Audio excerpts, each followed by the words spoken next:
Praise the Lord. இந்த நாளிலும் ஆண்டவராகிய இயேசு கிறிஸ்து திருமணமான மகன்களோடு பேச ஆசைப்படுகிறார். என்ன பேச ஆசைப்படுறாருன்னு பார்ப்போமா? அதாவது இந்த காலத்தில் திருமணமானவர்களுக்குள் பிரச்சனைகள், போராட்டங்கள் அதிகமாக இருக்குது. கணவன் மனைவியை குறை சொல்கிறது, மனைவி கணவனை குறை சொல்கிறது, இப்படி அதிகமாக பிரச்சனைகள் வர வர பாதிக்கப்படுறது பேரண்ட்ஸ் மட்டும் இல்லைங்க, அந்த குழந்தைகள். பேரண்ட்ஸை விட கணவன் மனைவிக்குள்ளே இருக்க ஈகோவை காட்டிலும் அதிகமாக பாதிக்கப்படுறது அந்த சிறு பிஞ்சு குழந்தைகள் தான்.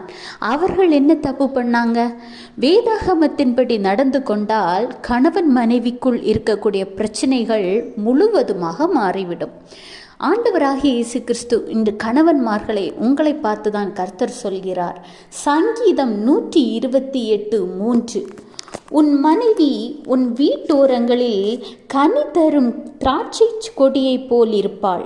உன் பிள்ளைகள் உன் பந்தியை சுற்றிலும் ஒலிவ மர கன்றுகளைப் போல் இருப்பார்கள்.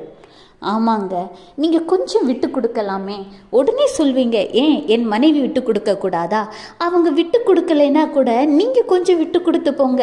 அவங்க தானே உங்களுக்கு விட்டு கொடுக்கிறவர்களாக ஆண்டவராகிய இயேசு கிறிஸ்து மாற்றுவார். உங்கள் மனைவி உங்கள் வீட்டோரங்களில் கனி தரும் திராட்சை கொடியைப் போல் உங்களுக்கு இருப்பார்கள். உங்கள் பிள்ளைகள் உங்கள் பந்தியை சுற்றிலும் ஒலிவ மர கன்றுகளைப் போல் இருப்பார்கள். இதுதான் ஆண்டவரின் சித்தம், இதுதான் ஆண்டவரின் விருப்பம். இதற்கு மாறாக உங்க குடும்பத்துக்குள் பிரச்சனையை சாத்தானால் உருவாகி இருந்தாலும் சரி, அதை எதிர்த்து போராடி ஜெபிக்கக்கூடிய பலத்தை கர்த்தர் உங்களுக்கு தந்திருக்கிறார்.